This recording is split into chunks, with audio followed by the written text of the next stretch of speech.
So, dear friends, the last session today, the last speech, the last great person here at DLD Circular 2023, I'm so honored and I'm so happy that Hermann Hauser from Amadeus Capital is here with us. This is a secret, and you will find out that I'm very old. We met 98 or 99 at Esther Dyson's PC Forum in Phoenix, Arizona, for the first time.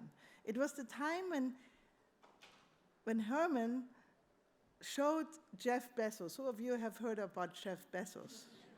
Come here.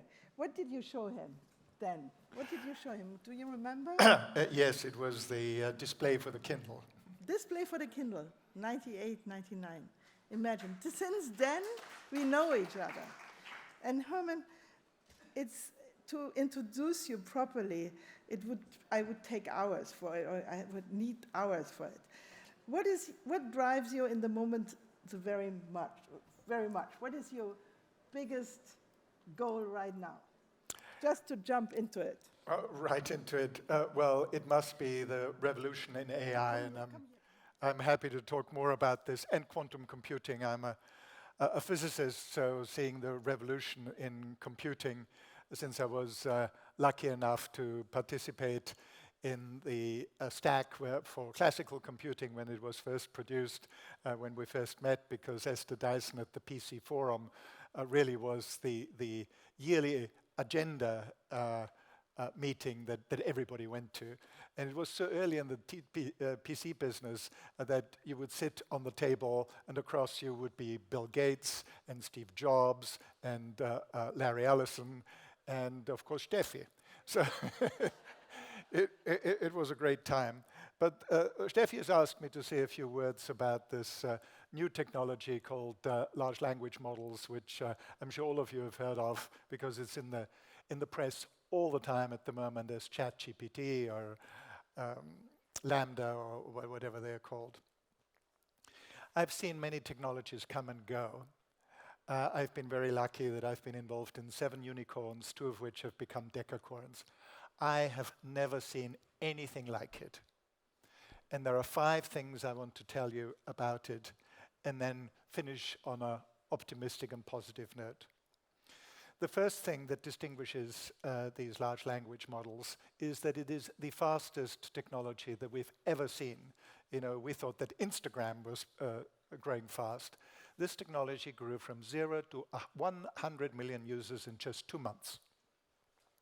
The second point is scale. We have never had a technology that was trained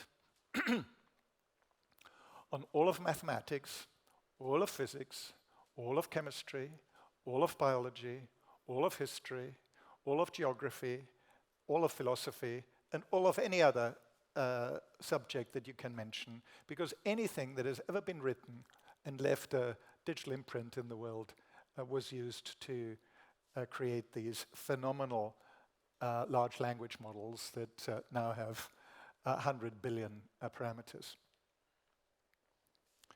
The third point is that because it's been trained on everything, it can be used for anything. And that's why it's so relevant to you. John Chambers, who used to run the largest company in the world around that time called Cisco, has become a major investor in deep technology. And whenever a company pitches to him, he says, "What's your strategy for LLMs in your company?" irrespective of which company it is. And it equally applies to any of your companies. And if the answer is they don't have a LLM strategy, he doesn't invest. That's how fundamental these LLMs are becoming. Which brings me to the fourth point. And the fourth point is it is also the first technology that I've come across where the following saying isn't true anymore. It used to be the case that the short-term effect of the new technology has always been overestimated and the long-term effects have been underestimated. This doesn't seem to apply to these large language models. Many of my portfolio companies, I'm now a venture capitalist, use LLMs and get immediate productivity increases of around 30%, with the exception of programmers. Programmers seem to get a productivity increase of 70%. This is completely unheard of. This is a program called Copilot, produced by just 10 people, a brilliant computer scientist called Juche de Mo. And that's revolutionized the way people use programs.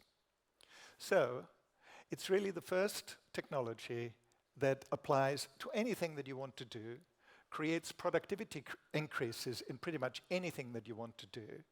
And if you know a little bit about economics, productivity is the one thing, is the one sort of magic parameter that makes us all better off without having to pay more. Which brings me to the last point. And the last point is there is an AI regulation going through the parliament in Brussels at the moment. This law has been drafted before ChatGPT and large language models became available. So it's a little bit out of date. Now, we're very good at regulations, and we do need regulations in AI, but they have to be international regulations. There have to be regulations that we do together with the Americans and with the Chinese. Because if we don't, given that this is the productivity technology, it would put Europe at a potential substantial disadvantage vis-à-vis Americans and the Chinese. Now, I come to the end of my little talk on a positive note. You will have read lots of scare stories about AI producing deep fakes and lots of other negative effects of AI. And of course, they're all true. There is this danger, and we've got to address it. But let me tell you of the following story, which sort of lightened my heart.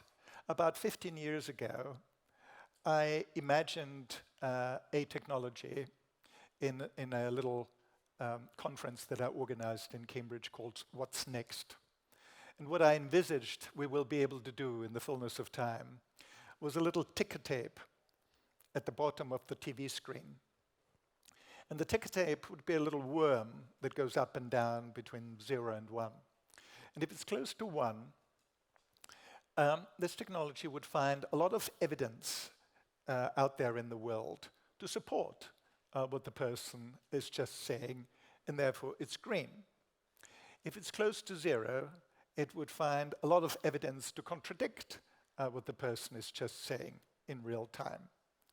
And if there is no evidence for and no evidence against, it's not green or red, but it's brown, because it's unadulterated bullshit.